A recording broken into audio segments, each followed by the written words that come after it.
Okay, we're back. It's almost like we were just here in this exact same outfit. And it's Friday night and I got nothing to do, guys. And so I'm here making this video for you instead. And yeah, I did record part two just a few seconds ago and finished that. I was honestly flabbergasted. I'm not even sure if I said anything that was coherent because I was just sitting there listening to straight up lies being spewed at me in my direction. I'm sure if you saw part two, because you probably did because you're here at part three, then you know exactly what I'm talking about. But yeah, let's just jump right back into it. Let's follow these three women and their obsession over their body weight and how they want to project their own issues on everybody else, right? Okay, let's do it. I'm going to open up a Spindrift. Give me a second. I'm thirsty. Sponsor me. I'm not gonna mess this up again, okay, guys? I started the last video in the wrong format, but now it's right. Here, I'm the big one, they're the little one. I don't know what I'm doing. Okay, let's just jump right into it. We're almost done. We got like 11 minutes left. Let's take a break. When we come back, I want to talk a little bit more about how we address anti-fat bias in our own homes, at our own dinner tables. We're talking to Virginia Soul-Smith, and we'll be right back. Just be like a commercial or something there. Virginia, I wanted to make sure to allow some time to talk about in our own homes how this plays out, because we do get so much guilt as parents that we have to get this right, that our kids have to be eating the rainbow and then we have to be eating dinner together every night because somehow that's the bugaboo. The child epidemic has been laid at the feet of we're not feeding our kids at home anymore. So moms, right. More mom blame. Table. Right. I mean, that would also be dad blame. I don't know why they're like always making it about moms. Like, if both parents are not at the dinner table with their kids, like, don't you think it's an issue? Like, yeah, maybe you have some different kinds of lifestyles where you can't always have dinners together, but if you're not at least doing it once a week, I would see that as a problem. And that's just more about making sure that you're a family structure, right? You want to make sure that your family is doing fine and catching up with each other and figuring out what's going on. It's not an unusual or radical idea that families eat dinner together. And I've never heard about that being connected to the childhood, let's say the word thing. I have heard, parents not cooking at home being connected to it. And maybe that's what they're talking about. And in this day and age, you have a lot of millennial women like this who kind of like suck at cooking. And so, yeah, I could see them being like, oh, it's so hard to feed my kids. It was like, same thing with Gen X, right? Same thing with Gen X. Like, there's these two generations. It all started with the boomers. It all went downhill from there. I actually do think a lot of millennials actually cook a lot more than Gen X based on the people that I talk to. And I like to cook. So that makes it kind of easy to know people who cook as well. But like, let's be honest, right? If you're buying your kids food from fast food, you're going out to eat all the time, that stuff is made with like really palatable inflammatory ingredients. So yeah, of course you're going to have ill health effects because of it. This is not that hard to figure out. It must be the mom's fault. We don't know, but whatever it is, we'll find a way to blame them. And it's the mom's fault if the growth chart is starting to look a little off. Like, there's a lot of pressure on us. There's a lot of pressure to be the parent of a kid who gets remarks that their size is not what somebody else thinks that it should be. And so what do you do like in your home with your own kids to sort of readdress some of this stuff? One of the biggest things I talk about in the book and that I think about a lot in my own parenting is how can I make sure that I'm centering body autonomy in more of my parenting decisions, and particularly around meals and feeding kids. We are told that nutrition matters most, that we should be working on, eating the rainbow, getting lots of vegetables in our kids, getting picky eaters to expand their palates and try new foods. And it's not that nutrition doesn't matter at all. Of course, we all benefit from eating a vegetable every now and then. But what we know from research is that what kids fundamentally need is enough calories to grow and thrive. And so getting your kid enough to eat every day is your biggest goal as a parent. And if they're getting enough to eat, the nutrition, the nuances of how many vegetables, or are they eating a fruit or fiber, all of that can work itself out over the course of a few days a week. So did you guys know that after they introduced milk, which is like a little 1 cup of milk into the Japanese school lunch system, the average height of a Japanese person increased by 5 to 6 inches? It's almost like nutrition does matter to the extent that people always says it does. But they're talking about it in the context of weight. And so, yeah, in the context of weight, maybe you're not going to see as much effects. Calories are the things that matter. Oh, are you getting enough calories? Are you having too many calories? But when it comes to the growth of your child, yes, nutrition actually does matter. Are they getting their B vitamins? I don't know. Are they? Because you do need B vitamins for your brain to function properly. Are you getting vitamin C? Because vitamin C is what helps you break down carbohydrates. Are you getting glucose? Your brain needs glucose. Are you getting fructose? Your thyroid and your liver need fructose.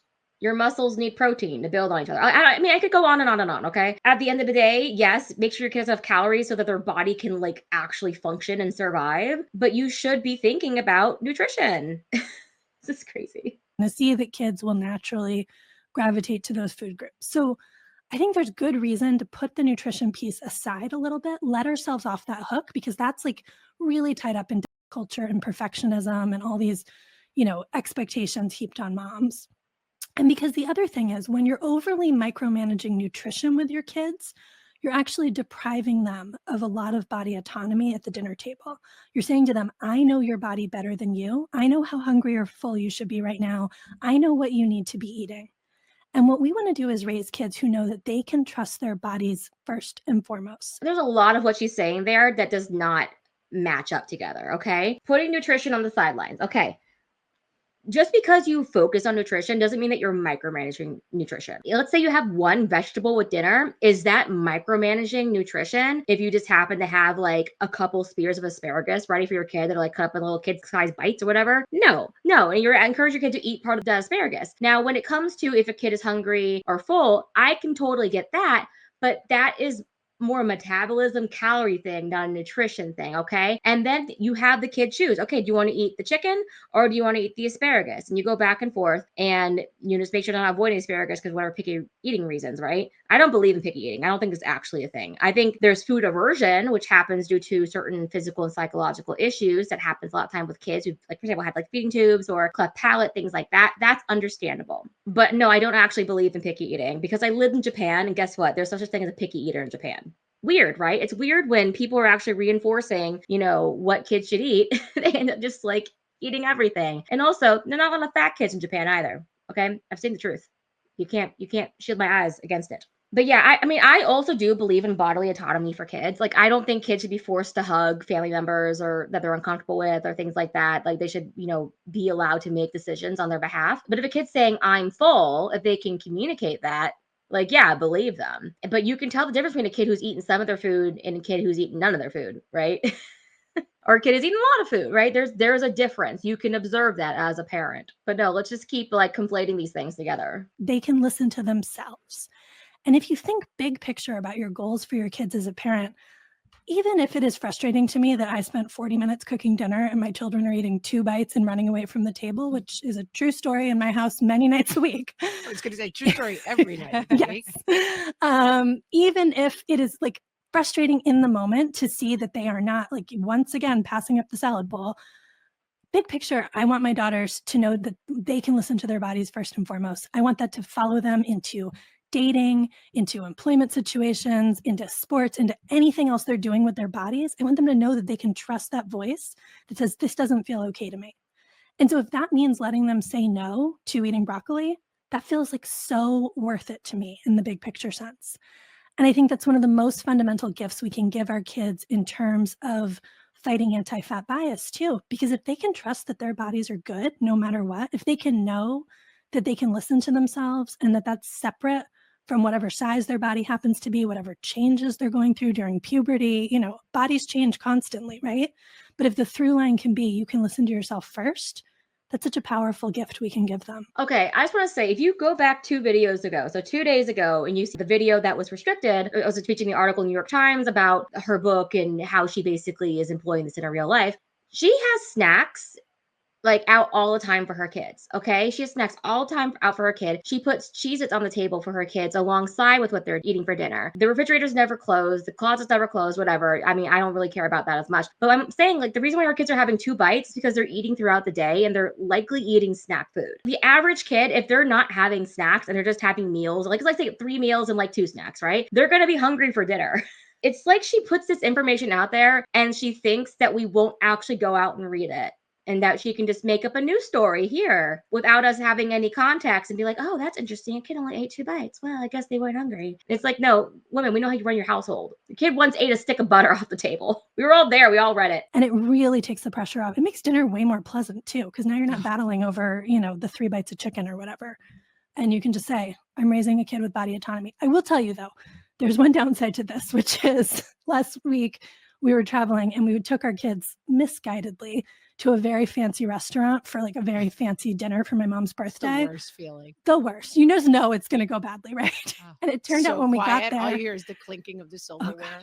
my kids are 5 and 9. I just want No, that was misguided. And we got there and it turned out it was a chef's tasting menu. Oh, And so we had to no. explain to my 5-year-old that she wasn't going to pick what she got to eat for dinner in a restaurant, which is like, you know, her experiences of restaurants is like a diner where of course she gets to pick what she wants. And she turns to me and she goes, but if the chef picks what I eat, he's trying to control my body. Wow. Okay, guys, I don't know if you remember from the previous video for part 2 of this series where she was talking about how you don't even have to talk about food to have your kids pick up on your habits. Well, woman, you're talking about this all the time, saying someone's trying to control your body, meaning you're clearly pushing this ideology on your kids. Why do they know about it? Haven't you been able to teach them bodily autonomy without having to explain it to them in this way? It's the fact that she just keeps contradicting herself is crazy. It's like, you said that parents should not be pushing their food issues on their kids. Well, guess what you just did? You put your food issue on your kid. Yeah, you should not have taken him to that restaurant. I'm with you there, because your kids have no idea how to function in society. Yeah, they're 5 and 9, but you know what I was doing as a 9-year-old? Acting appropriately. Slow clap, Mom. Slow And I clap. was like, I am both so proud and also, how will I survive this evening? Wait a minute. How did you survive? Like, you are still alive because you are on our Amazingly. podcast right now. Like, what did your children eat off of a chef's Goldfish under the tasting table. menu? Amazingly, they did have a kids version and it was chicken Oh. fingers and French fries. And I wanted to marry that chef. Love that. I want to So, go to that restaurant. it worked The out. chef's tasting menu. But Wow. yeah, they did have a separate menu for the kids. Obviously, the fancy adults did not eat that. Amazing. But yeah, but when she was like, but he can't control my body like that. And I was like, you're not wrong, but also, okay, another time I'll explain to you how nice it is for someone else to decide what's for dinner, because that's a whole separate thing. I like that she's raising little Karens. I don't want to put her kids down at all. It's not their fault, but dang. I hope I never hear those words coming out of a kid's mouth. Think of a lot of guests we have had on to talk about racial bias, to talk about differences, neuro differences, limb differences, and that I think that there is some hesitation for moms to introduce the concept. So Mhm. That somehow we are overstepping or involving a conversation that, like, oh, why would I put this in front of my kids? They don't need to know about this. They just love everybody the way they are because that's how kids are. And I assume with anti-fat bias, there's this same kind of disconnect sometimes of like, well, I don't want to talk about this because either I feel it doesn't apply to me or I feel it does apply to me and I feel strange about that, or that I'm somehow introducing a foreign concept to our kids. So what would you say about that? Unfortunately, your kids already know. This is a common Yes. fear. I hear this from parents all the time. Well, I don't want to teach her not to love her body. I don't want to teach him to worry about weight by introducing this. We have studies showing that between the ages of 3 and 5, kids start to learn that fat means bad.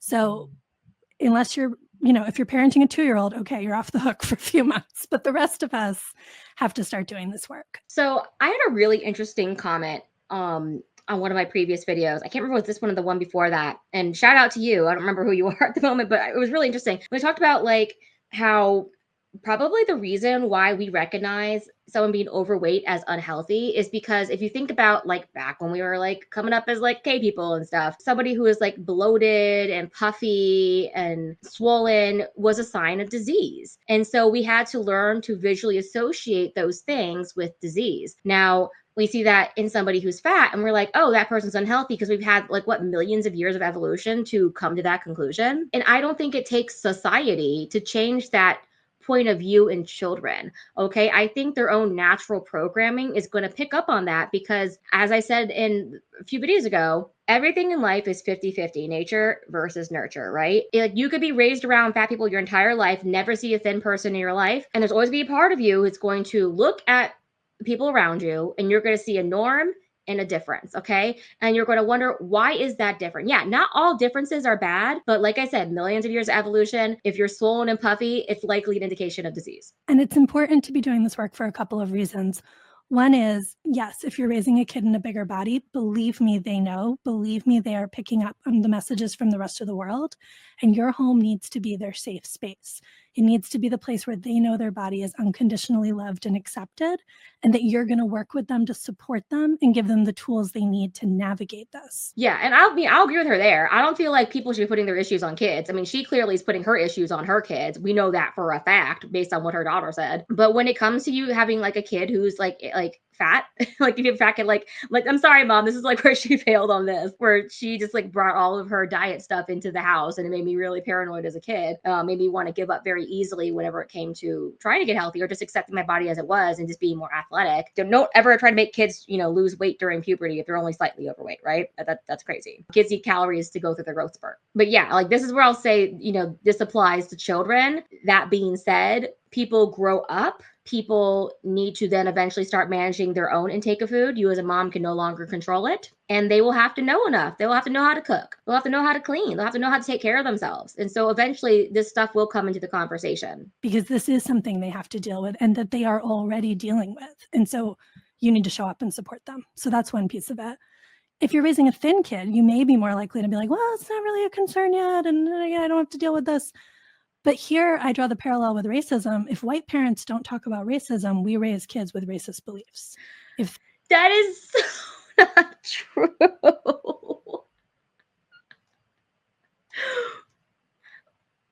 What? If white parents don't talk about racism, we raise kids with racist beliefs. Tell me, what are these racist beliefs that kids are not being taught? Like that's what you're basically saying. They're not being taught racist beliefs, so therefore they develop racist beliefs. They're not being taught about racism, therefore they're going to develop racism. Like that is the dumbest thing I have ever heard. Bonus people that thinks that racism is prejudice plus power, and so the prejudice, the power is actually a capitalistic system, and so yeah, if you're not teaching kids to be anti-capitalist, they're going to buy into a capitalist system. Oh, gee, sad. But where are these kids getting these racist beliefs? Because beliefs are things that have to be instructed. Beliefs are things that have to be like imparted to someone. I don't know, guys. Please tell me what you think about that part. Okay, tell me what you think about that part down below. If you don't talk about race with your children, are they racist? You have little racist kids. Sorry, I guess that's what happened. Thin parents don't talk to thin kids about anti-fat bias. We raise kids who perpetuate anti-fat bias. And even thin kids need to know that their body is not their value, right? Like even thin, you may have the kid with the perfect ballerina body or the perfect. Okay, I have a little bit more thought about what she just said there. She's conflating somebody being black with somebody being fat. Let's assume that you're in a group of people and a fat person comes in, and based on millions of years of evolution, you look at that fat person, you're like, oh, they're probably not that healthy, right? And now you're in a group and maybe you have a few black kids there. Are you going to say, oh my gosh, there's something wrong with those kids because they're black? It's like, no, you probably have been raised around people of different races your entire life. You're probably used to it. And nobody had to tell you any different. I mean, like, I don't know about you, but when I was in kindergarten, I wasn't looking at all these kids and wondering what was wrong with them. And here's another thing too. It's like she's trying to say people think fat is bad. People think black is bad. Or people think people of color are bad, right? Oh gosh, I just want to like strangle something. I can't believe that she equated fat with black. That is, like I always said, it's always some millennial white woman talking about race to excuse her own inability to exercise personal responsibility. Just use people of color more, right? Just keep using them in your argument. I don't think you give a crap about them. Otherwise, you wouldn't be using them as a pawn in your clear, disordered way of thinking. Runner body, and the coach and the dance teacher love them, but that's teaching them that that's their value and that that's something they need to hang on to. And I'm here to say I was a thin kid. I had thin privilege. I mean, I still benefit from thin privilege, but I was thin until college, and now I'm a small fat adult. That refers to someone who's in plus sizes, but at the lower end of that spectrum. And so it was a really, it was a lot of work for me to understand that I could let go of thinness and still be myself. And just think, like, if we could teach our kids that it's okay that your bodies change because that's not your value, that's going to help them. So, you can't guarantee thinness to anybody. You can't guarantee able-bodiedness or health or any of these things. So if we're attaching our worth to those things, then kids are going to have a much harder time. So yeah, it is really necessary to start talking about this because they are already learning it. They need the counter programming from you. And every kid, regardless of their size, needs to know that their body is their body, and that's not their value. I really loved this book, Virginia. I just, it's one of those books you just fill up with so many notes and dog ears and everything. It's When Amy's got her sticky tape going. Yeah, exactly. It's a good one. No, I just love that. It's so many things that I want to give you one sentence to sort of like close on, because this blew my mind when I read this. We want our kids to love their bodies, you wrote, but we take it for granted that fat kids can't do that.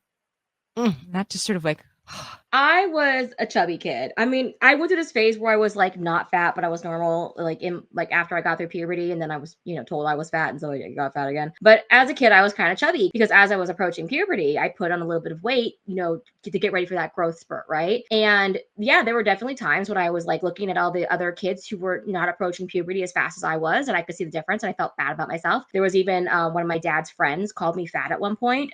Not nice. I wasn't fat, actually. It was weird. I was about to go through puberty. But yeah, I was chubby for sure. That being said, you know what I was really good at? I was really good at martial arts, and I was really proud of my body that I could beat the crap out of boys my own age. That was the last time that was ever going to happen, right? And we all went through puberty, and it's like, oh, now there's actually physical differences now, right? So to say that like fat kids can't be proud of their bodies is like, sometimes there's certain things that your bodies can do that their bodies can't do. But I feel like so many of these arguments that they're putting out there is very much an adult-minded thing that you're somehow trying to transpose into a kid's mind. And a lot of kids just don't think that way. But I feel like a lot of these people, they kind of really forget what it was like to be a kid. I work directly with kids, and so I'm with kids all the time, and I never hear them talk about this stuff. Like maybe one time ever, okay? And it was because an adult was at the table at a dinner directly talking about how fat they were, okay? So of course kids can pick on that because somebody was directly addressing it. Let's finish this thing. Yeah. You're right. You're right. Yeah.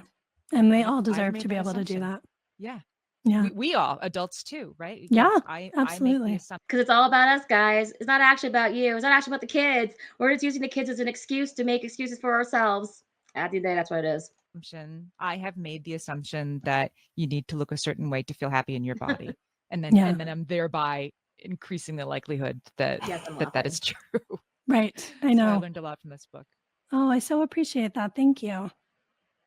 Yeah, there is something for everybody in this book, and it's full of Amy's beloved research and stories, and it's very, very accessible. And this is the kind of work that I think is really challenging for especially people.